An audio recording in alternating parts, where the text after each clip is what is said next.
Rightio SkinClub community, welcome back on into another exclusive video that you're going to be only finding on the SkinClub platforms. Elfishguy here to talk you through the potential change to FlyQuest. JKS in, Liazz out, at least that is the rumor as of the 9th of July, which is the day of the recording. That may change by the time this video comes out, or if you're watching this a little bit later, maybe that change has been confirmed. At this stage, it is only a potential change. So we're going to talk about how that might affect FlyQuest, what their reasons and motivations for this potential change could be, and how we think it's all going to go. So I guess the first thing to touch on here when it comes to FlyQuest is the mentality change from the organizational side, right? We've had Greyhound that got sort of bought out, I guess, or picked up by FlyQuest.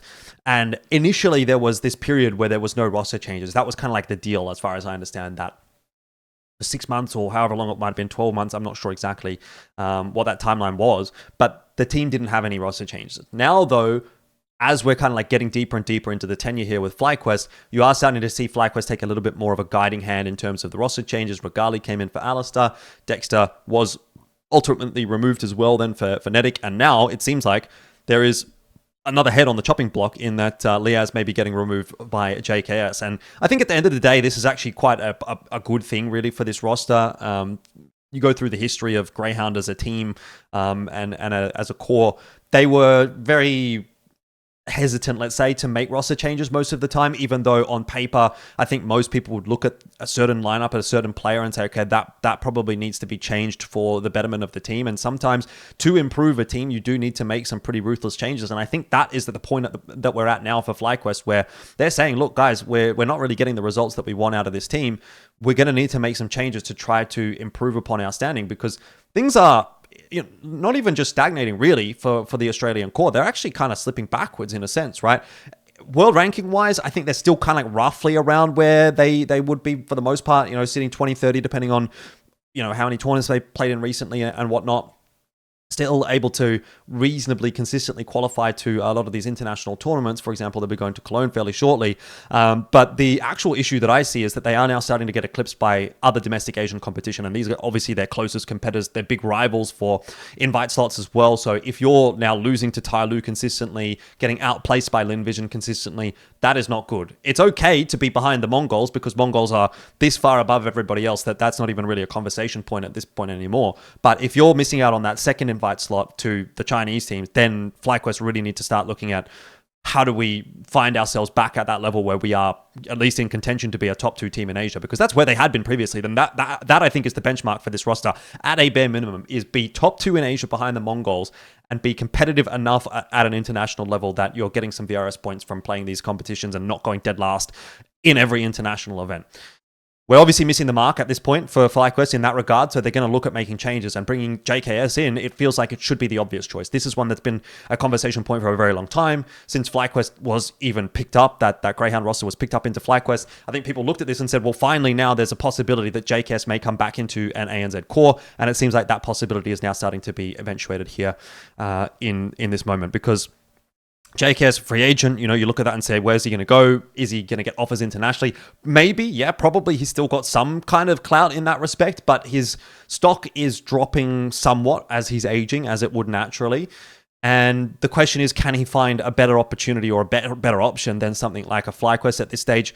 Honestly, maybe not. I mean, I actually don't think this is a bad spot for him to be in either. You come back, you play in a domestic core of Australian players. Obviously, fans are going to be super keen on this one. Hashtag gay for JKS is going to be popping off. JKS, it feels like it's a really nice kind of like transition for his career. He's had a fantastic career at the top level of Counter-Strike. Now it's maybe time to come back, bring that level of experience back into the ANZ scene and see if he can find a way to elevate this roster. And I think he definitely should be able to bring some of that element to the FlyQuest team. I mean, this is kind of the highest profile roster change that an Australian team has had since, I would say, maybe Liazz and Gratisfaction got picked up to the 100 Thieves Renegades core way back in 2020, which was also when JKS last played with an ANZ team. So he's had his time out, on his own. And now I think as the career winds down, in a sense, he's almost getting to 30. I think, you can definitely still expect to have some tenure for sure. But are you expecting to be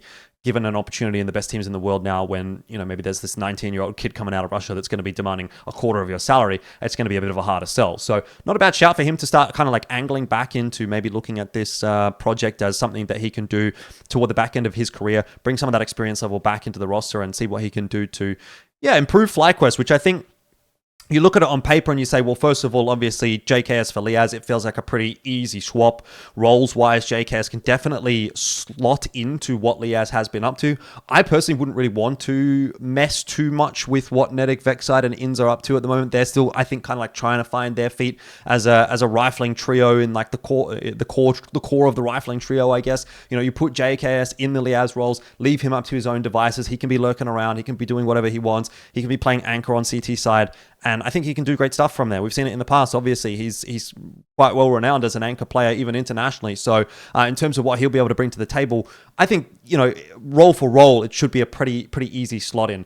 Beyond that, I'm not necessarily as excited about like the roles aspect, the in-game aspect. I think it's more the out-of-game aspect that I kind of want to highlight a little bit more here. I think that's where maybe JKS can really have that kind of impact, because of all the Australian players, of any ANZ player, he is the one that knows how to win on an international stage, and he is the one that knows how to push the issue, break through that glass ceiling that all these other players have really struggled with.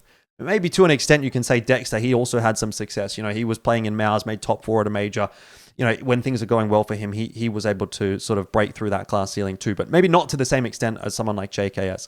So what I want to see with JKS coming into this lineup is his ability to, if not take a leadership role in this team, because I'm not sure that that's necessarily who he is as a person.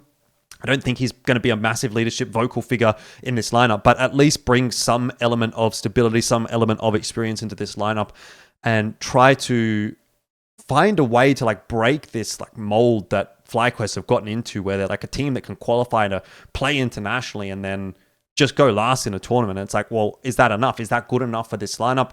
Probably not if you have JKS there. Right? This is the strongest looking Australian roster that has been built in a very long time. It's the best firepower that you've had pretty much ever from an ANZ team, as far as I'm concerned. Like Vexite and Nedic are massive. Obviously, we know what Inz can do as well. Regali, really solid AWPing at the moment. And then JKS comes in, and, again, JKS is the most talented ANZ player we've ever seen. So it's hard to make an argument that there's an ANZ team that there's an ANZ team with stronger firepower that is not a JKS team. You'd have to go back to something like the Renegades /100 Thieves. But even then, I look at what Vexite and Nedic can bring to the server, and even Inz as well. And I think these are guys that probably do eclipse what those previous 100 Thieves /Renegades rosters bring to the table. And that's obviously notwithstanding the Regali discussion as well. And I think he's been on a great run of form. So I look at it and I think there's definitely a very real possibility that this is the best mechanical roster that we've seen from ANZ in a very long time. And I'm looking forward to seeing what they're going to be able to do in the server. Again, will JKS be the difference maker for this team? We'll have to wait and see. They are going to have some challenges that they're going to have to overcome. First of all, JKS lives in Europe. Regali lives in Europe. The other 3 live in ANZ. How's that going to work? Are you going to be able to practice on a fairly consistent basis? Well, probably not, unless you're going to be going to boot camps very, very regularly. So there is a discussion to be had around whether or not this team should move to Europe permanently. I don't know if that's something that they want to do, but with younger players like Vexite and Nedic and Regali obviously making up the primary kind of core of this roster, JKS already being in Europe, and then your only question mark really there is like Inz. Is Inz in a position in his life where he wants to make that leap?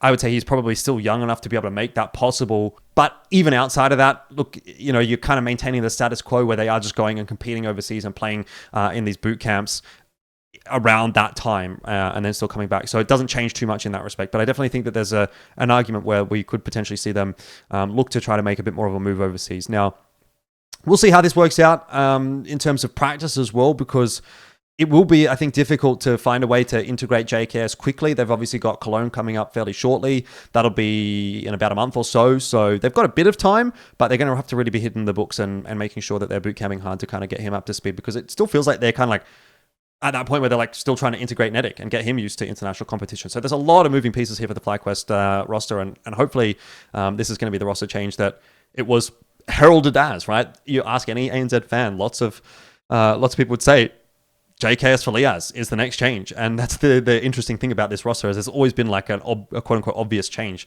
Even going back into the Greyhound days, you always kind of knew who the next player on the chopping block was. And in this instance, it was obviously Liazz for JKS. And so, yeah, again, will the obvious change be the one that actually makes the big difference and pushes them to another level? We'll have to wait and see. But I would say, again, noting that this is pretty much the highest profile roster change that they could have made, this is the one that has to work, if that makes sense, right? There's no perceived upgrade in ANZ anymore. So if this doesn't work, FlyQuest are going to have to start looking internationally, I would say. So we'll see how this one plays out. Obviously, let me know what you think in the comments if you think this is going to be a good change or not. I have a positive outlook, let's just say. I think there's enough in this roster. And again, I said the same thing even prior to the JKS change. I think there's enough in this FlyQuest roster when they're playing really well. You can see what they can do. It's just about finding that on a consistent basis, and maybe with a bit of an older head, a bit of a more experienced hand in JKS, they will be able to make that happen.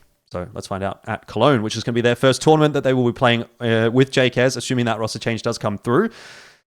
And last time they played Cologne, back in 2024, they went dead last. So I guess the expectation is just don't go dead last, and you'll have done better than last year. So we'll keep an eye on things, and good luck, FlyQuest.